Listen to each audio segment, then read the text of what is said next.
BPL Chittagong পর্বে কাল ২ match. Zahur Ahmed Chowdhury স্টেডিয়ামে দুপুর ১:৩০টায় ফরচুন বরিশালের প্রতিপক্ষ চিটাগাং কিংস।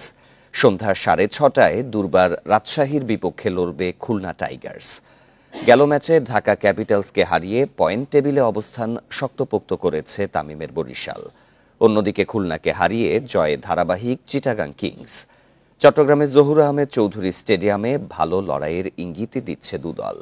৬ ম্যাচে দুদলের জয় ৪টিতে। এদিকে সন্ধ্যার ম্যাচে রাজশাহীর বিপক্ষে ঘুরে দাঁড়াতে মরিয়া থাকবে খুলনা টাইগার্স। ভারসাম্যপূর্ণ দল হয়েও টানা ৪ ম্যাচ হেরে আত্মবিশ্বাসের তলানিতে মেহেদী মিরাজ, মাহিদুল অঙ্কনরা।